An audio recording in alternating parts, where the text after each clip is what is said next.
Hello, vinyl community. How you doing? I'm Gary, and this is Physical Format Rock and Roll. Thank you so much for tuning in. I always greatly appreciate it.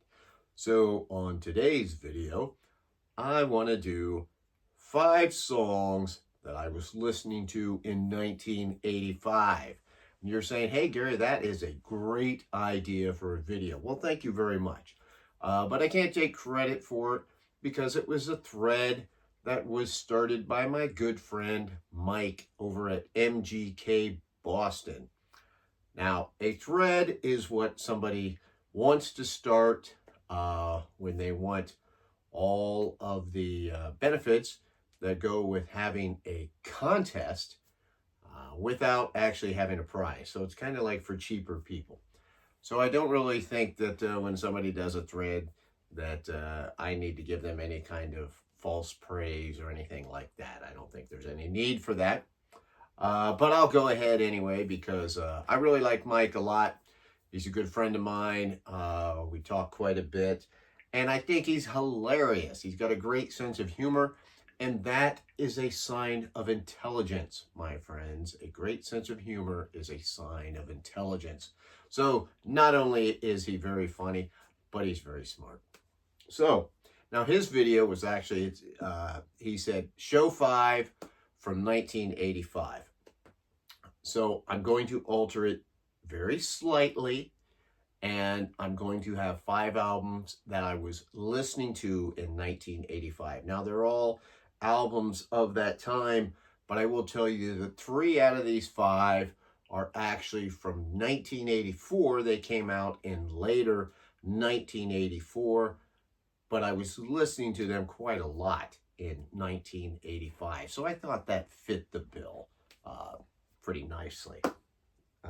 First off, let's get started.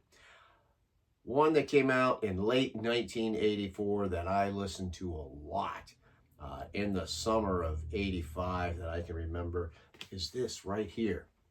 The Ramones, Too Tough to Die. That's right. This album, I love this album. This was a gift. If you're familiar with my channel, maybe you saw the episode where I lost my mind because Aaron Mutha Alamir sent this album to me. And it's because it just has a lot of memories. I love this album.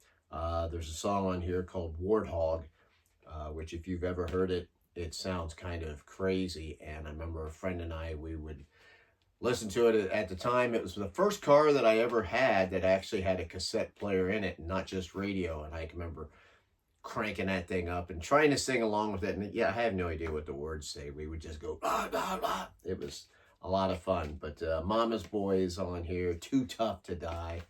Great album. So I was definitely listening to that in 1985. Another one that came out in late 84, Glorious Results of a Misspent Youth by the one and only Joan Jett. By this point, I was a huge Joan Jett fan, and I played this quite a lot. Probably more just by myself. My friends weren't quite the Joan Jett fan that I was, but I played it a lot. Still love it. Here's another one that came out in 84, late 84, I think October of 84. Listened to it a lot in 1985. The Unforgettable Fire by U2. I already had October and War, and I liked those quite a bit. And then this one came out, and I was like really, really into this album. I still really like it. I know that it's kind of a bit over the top and kind of pretentious at times or whatever, but to me, this is my go-to U2 album.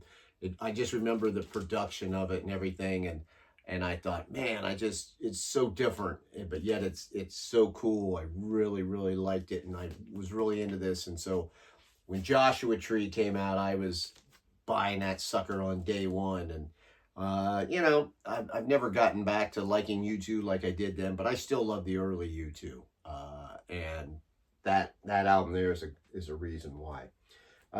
Here's one that I listened to a lot. This came out in 1985, and this is Shaken and Stirred by Robert Plant.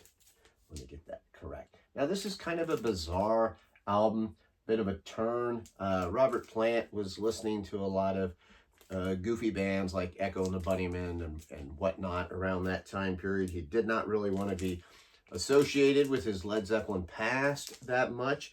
And this album hasn't, I don't know if it's necessarily aged that well. But it's got a few really good songs on it. But I used to listen to this a lot. It was really weird, but I liked it quite a bit. Little by Little is a fantastic song on here, though, in sixes and sevens. I love both those songs still quite a bit. So that was a change of pace for Robert Plant, but I dug it. Next up, last one here, Kiss Asylum. This one came out in 85, and I listened to this quite a lot. I knew I was going to go be seeing them on this tour. I had been seeing them every tour, and this was actually the last tour I saw them on for a few years. I thought their album started to go a little bit downhill after this, but I really love this album, and I was really into it. I thought it looked a little bit on the goofy side, but I still really dug it.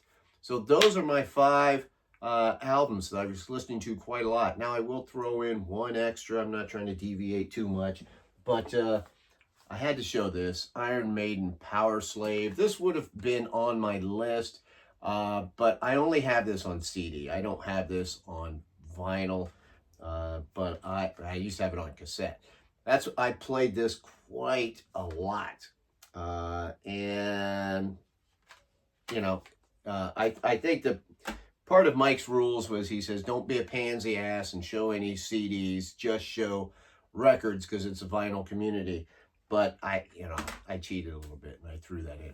But anyway, hey, those were 5 albums that I was listening to quite a lot in the year 1985. So go check out my good buddy Mike over at MGK Boston, which MGK stands for Magic.